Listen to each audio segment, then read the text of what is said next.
As we proceed to give you what you need, welcome to The Breakdown with OSO and Ace.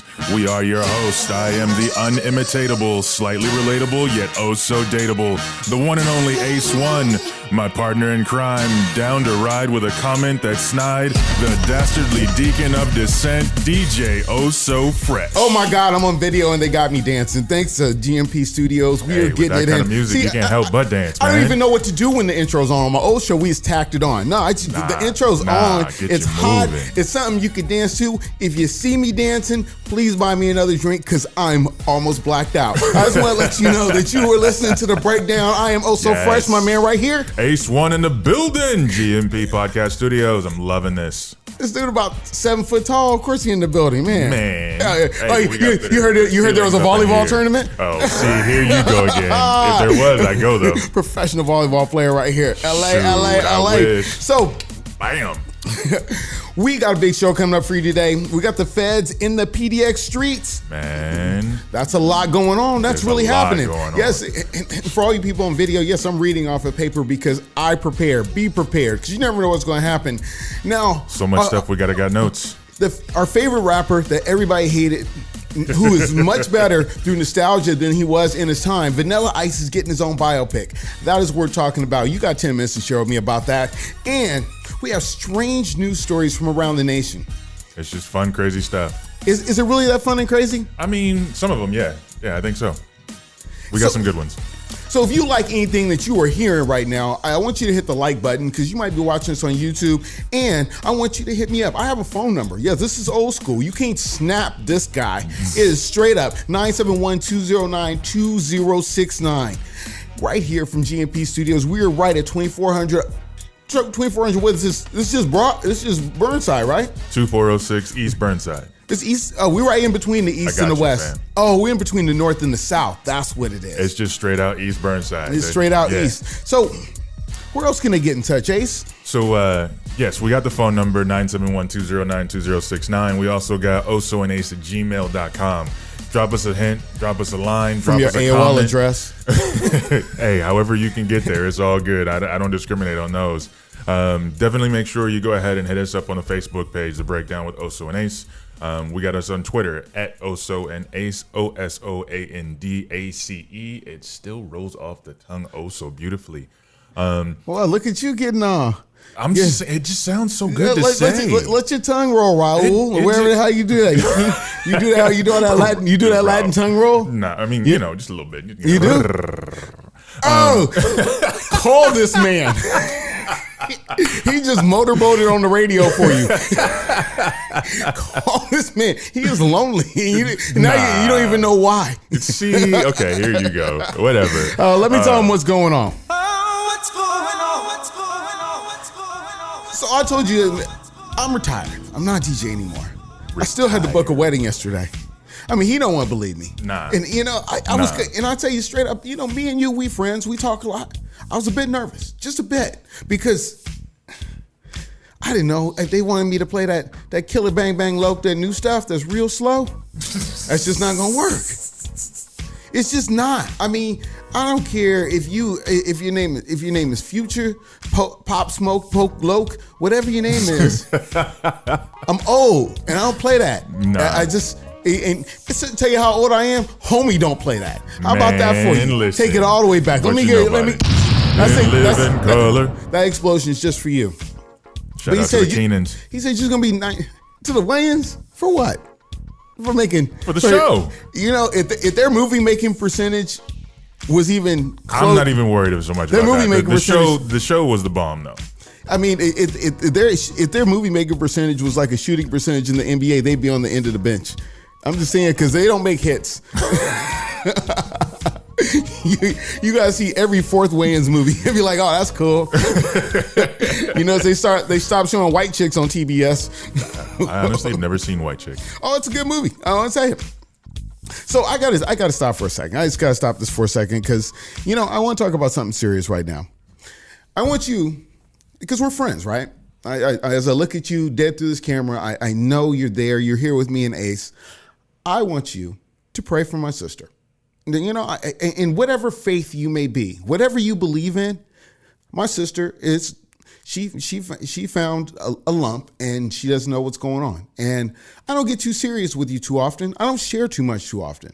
But for this time, whatever God you pray to, whatever you may have faith in, I want you to put up a prayer for my sister.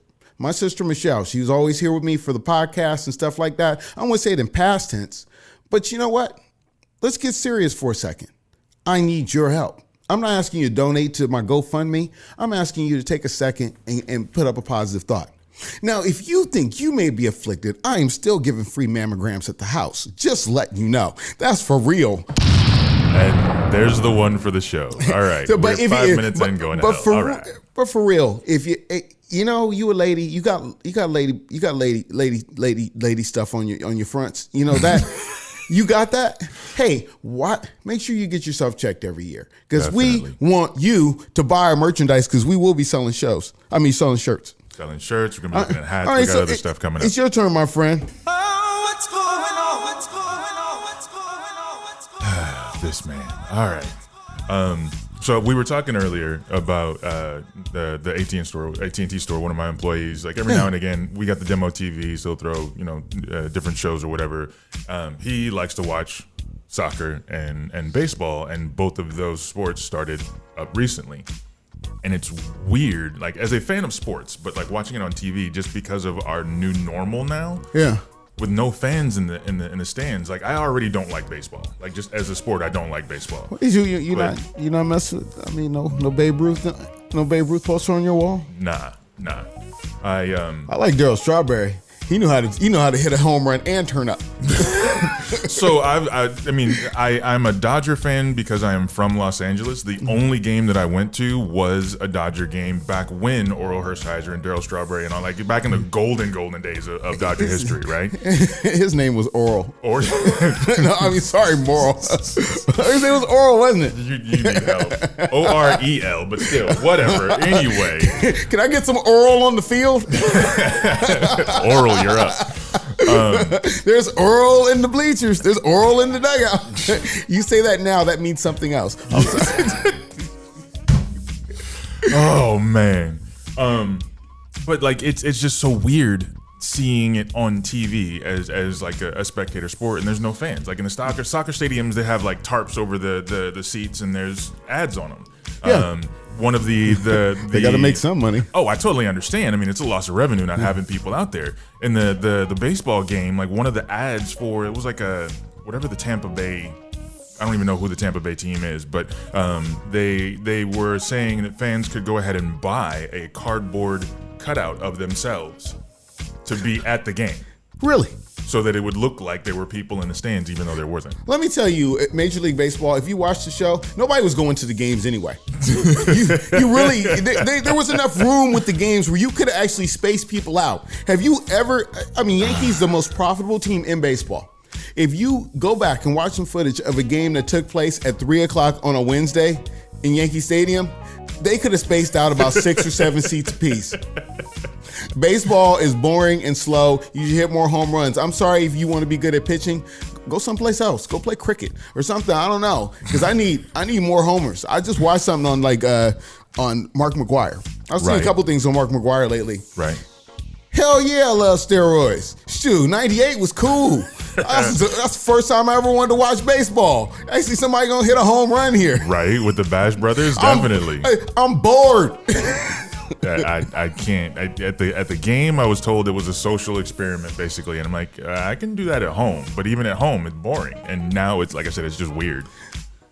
Yeah, I'm not a fan. Even though I got some Ace starters. That's about it. I like my starters. Right. If you got starter jackets, I'm bomb for you. Definitely. And once again, there's our 80s reference. There's one in every show. But the other stuff that's going on, so like, yeah, we did mention the shirt. You know, we got shirts that are made up. We definitely gonna get some merch together. Look at my beautiful model I have here. Look at my beautiful model here. Let's go ahead. Call me Vanna Black. Go ahead and sell it to him. Tell him real smooth how those shirts feel. All right, so the shirts, they're 100% Indian cotton. Talk to her. The hats. I don't know what the hats are yet, but I can tell you it's gonna make your head feel good. Make your head feel good. It's gonna make your head feel good. Real good. We gonna have some tank tops. We're gonna get some junior fit shirts for the ladies. Junior fits. Yeah. We're gonna make sure that we gonna get some misses too. We're gonna fit you every way that you need to be fit. Whoa. With the breakdown with Oso and Ace. We got it coming for you. And I'll tell you straight up, hey, all that stuff looks better on the floor. You know what I'm talking about? It all looks better on the floor. Yes, oh, he hit his first bomb right there. Let's go. I like this new setup. Let's go ahead and take it. I want to take it back for a minute. There's a guy. There's a guy. Let's take it back. The good old days. Hip hop, 1990. Before hip hop had made its true just charge takeover of mainstream music. So by 98, hip hop had become dominant in just the largest selling music genre in the world. It competes with country all the time. But back then, it was not.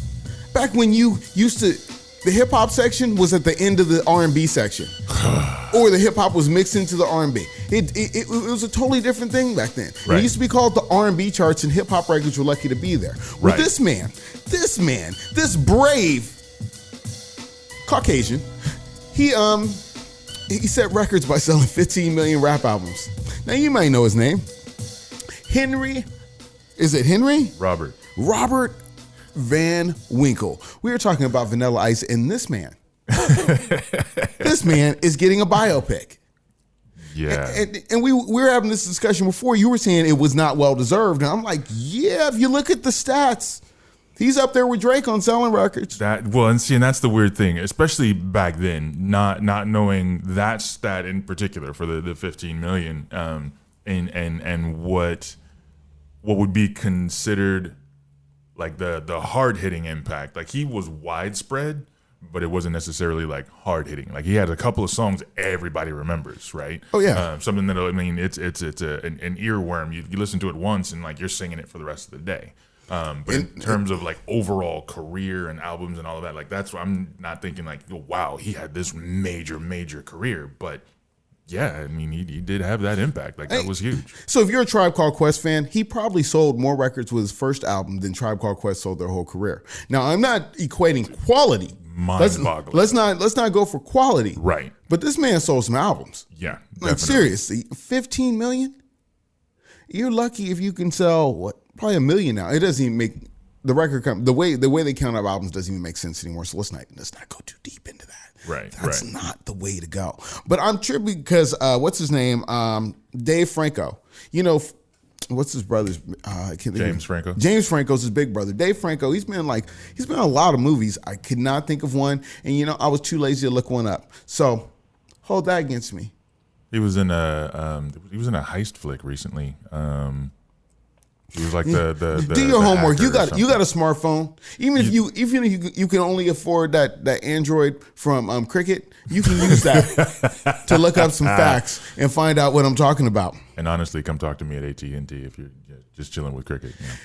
We are sponsored by GMP Studios, not by AT&T. No, you're right.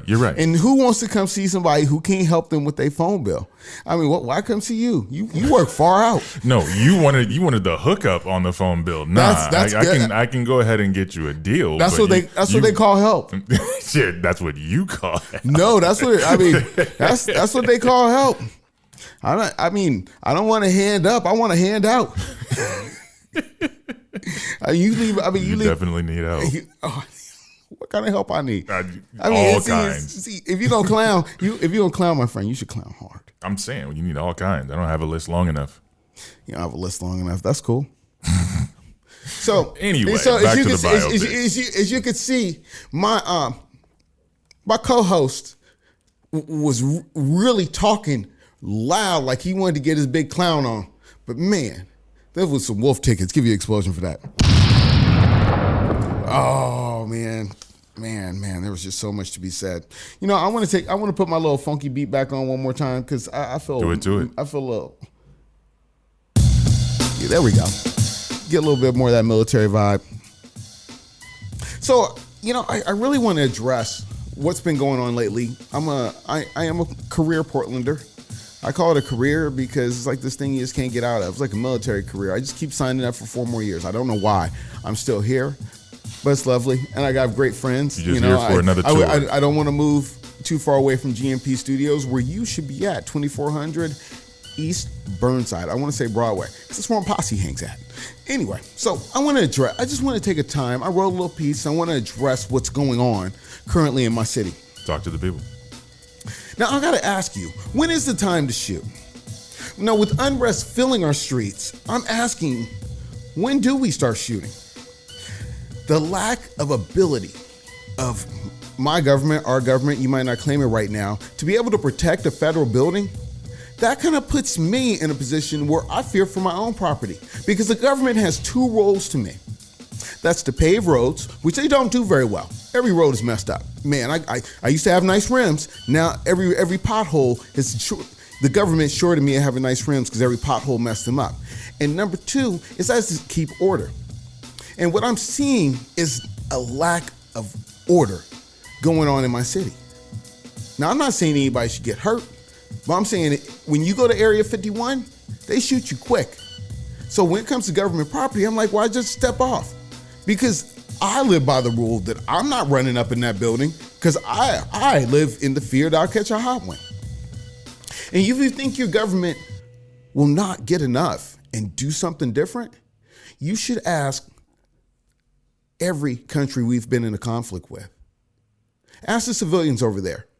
When America gets enough and they get tired of you, they don't care who they bomb. To get one terrorist, they'll take out a whole building. So if it escalates far enough, I don't think any of us are going to like it. Now, another thing I need to address, there was a mass shooting. It involved people of color. 14 people shot in Chicago at a funeral. Now, if you're out there marching, please make sure that you march on that. Oh, that bomb wasn't loud enough. Sorry.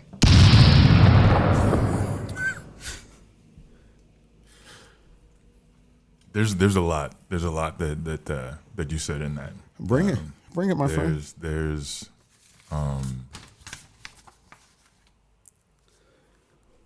definitely a lot to unpack just in general. I mean, you are correct in saying that yes, the government is there to go ahead and maintain order. What I always go back to with regards to that, though, is that the origins of this nation and the foundation of the birth of this government was built on civil unrest. It was built on revolution and breaking away from British rule that they felt was unjust. But they had a plan. These guys down here don't got a plan. I mean, if Ben Franklin is waiting in the wings to write us something new, let me know. I'll go down there too. I think the hard part with that,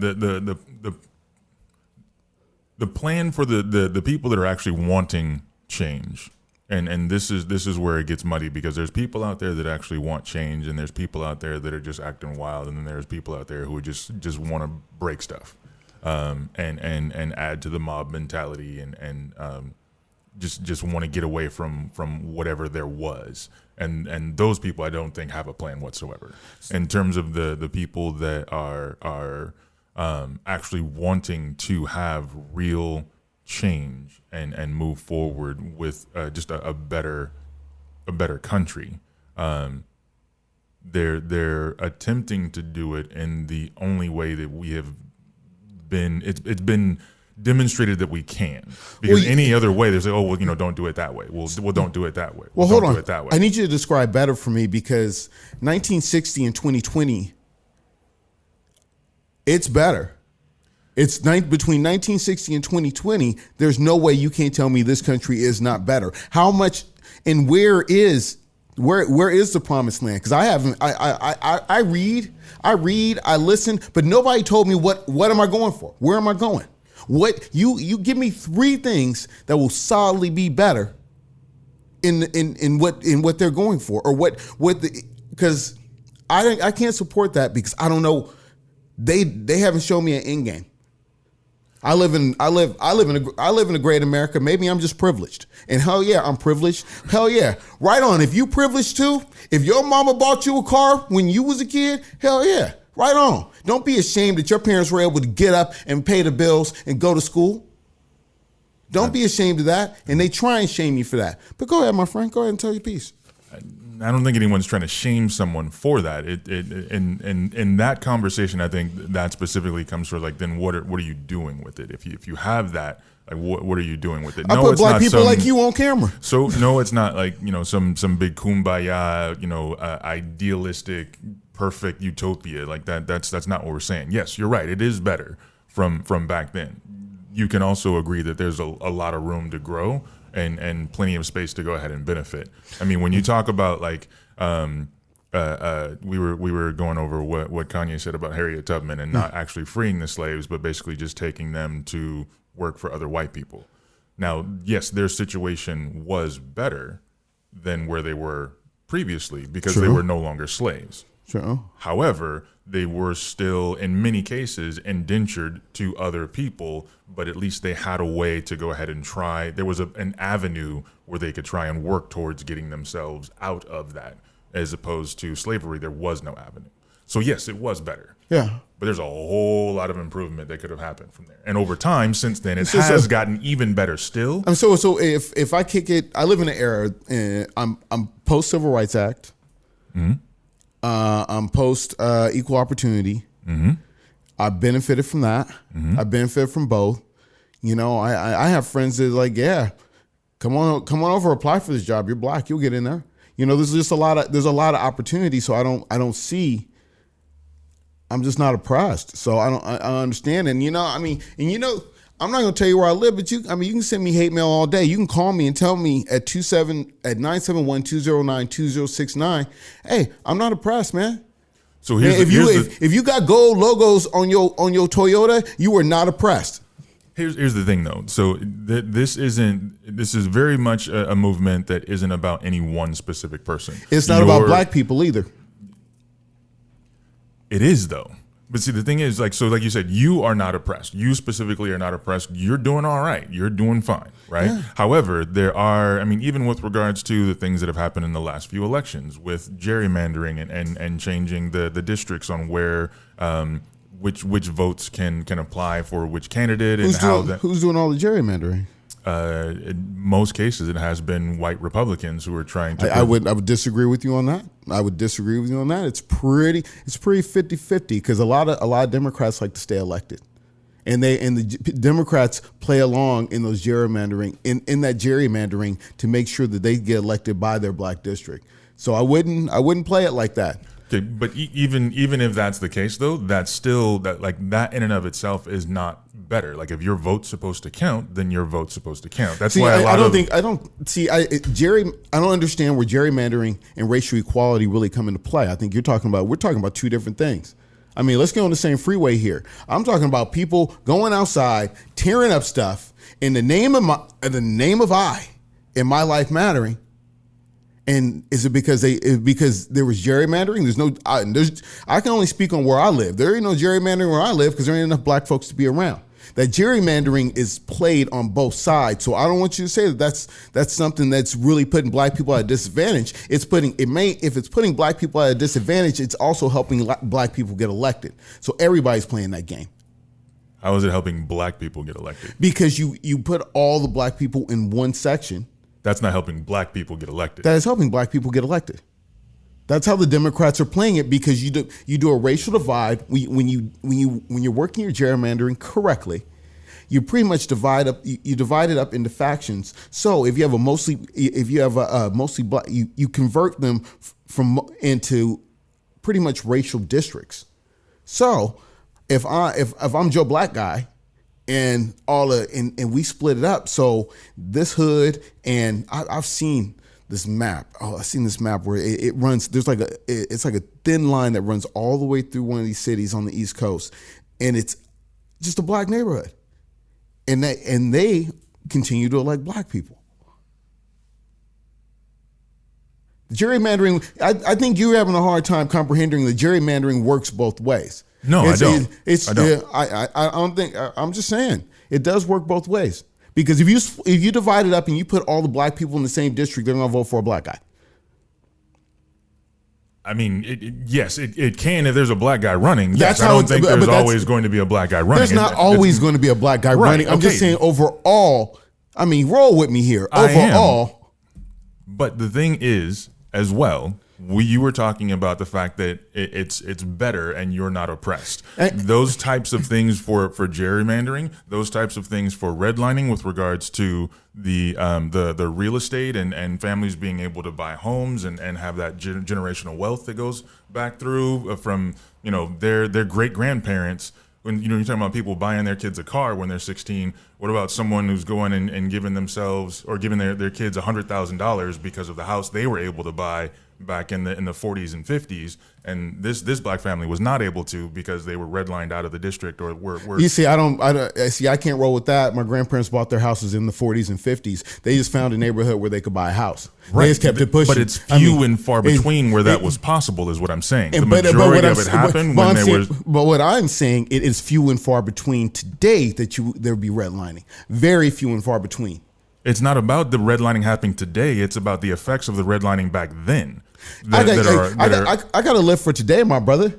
I got up, I put my shoes on. I got to live for today. I can't worry about tomorrow. The guys that are worrying about tomorrow are downtown with signs collecting $600 a week. I got to worry about today. We eating today. I don't know about all that old stuff. All I know is the people who came before me made good decisions. And if the people that begot them dudes did not make good decisions, then maybe you got to pay for the same way the slave owners' kids should be paying for it. You got to pay for the mistakes your parents made. So do not blame that on me and the system, because I'm a taxpayer. And when you go to jail, when they're out there and they're protecting my city, man, I'm paying for that.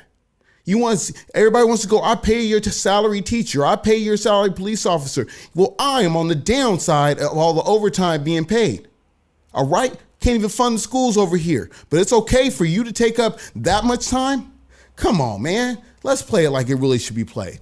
Now, when you just said you can't live for tomorrow, you got to live for today, but at the same breath, you're talking about benefiting from the decisions of people who came before you. So the decisions that you're making also will affect those that come after you, whether you have kids or not. If you have nieces, nephews, if you wind up adopting or whatever. I know. So then you have to look at tomorrow. You have to be able to make sure that not only is it going to be just today going to be okay, but that tomorrow has to be not just okay, but even better than today. You say there's no end game. There may not be a specific line. Okay, hey, now this is where we're going to get to. We want to keep going and keep climbing. See, that's why they down there marching, because I live a goal-based life. I know where I'm going. When I say I want this, I'm going to get that. When I go out there, if I'm out in the street protesting, I will tell you specifically what I want. I want black people to get free chicken on Thursdays. If that's what I want, that's what I'm going to protest over. It may sound stereotypical, best example I could come up with, but I'm not. I will get out there for a specific reason. What does racial equality even look like to you? What does true racial equality look like to you? One where people aren't getting killed over the color of their skin. That's racial equality. Where they're not getting denied jobs and bank loans because their name sounds too ethnic. Where they're able to go into, if the credit score is the same as another family's credit score, they can go in and get the exact same house. That's racial equality. And that's not something that happens on a day-to-day, throughout, everywhere kind of basis. So it's not equal. So you roll back into my point. We've had improvement. Definitely. Because it's not happening. It's not going down like that, like it went down in 60. Now, I did kind of run long. So on the radio, please don't cut me off. But I guess I got to turn my little thing on. I got to wrap this up, man. I skipped out on your news story, so I guess we'll go with that first. But, what I have to ask is you and also my co-host. If you have issues with the current state of America, what are you willing to give up until America corrects its course? You seen the movie Chirac? You willing to go that far? That's just my question for you. You can answer that question 971-209-2069. What you got going on, Ace? Honestly, I mean, that's a very good question that I think a lot of people need to look in the mirror and be able to tell themselves and answer for themselves. I don't think that. I don't know. It's not just about one person. It's not just about yourself. I'm not speaking specifically for you. I'm just saying for everyone. It's not just about yourself. Because I want you to look at me on the TV. Everyone has to be able to figure out where their line is and where When will you prevent someone from crossing your line?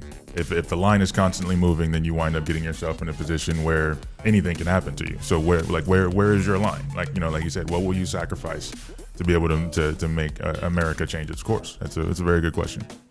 Ladies and gentlemen, I want you to stay beautiful. I want you to stay well-heeled. And I want to make sure that you check out every episode of The Breakdown, even the ones where we sucked. I don't know if you can say sucked on the radio. Yeah, I guess you can. Yeah, the ones where we sucked. Even the ones that were crappy. Yeah. So that's numbers.fm. If you made it this far into the show, thank you once again. OSOandace.com as well. OSOandace.com. And we're out. Deuces.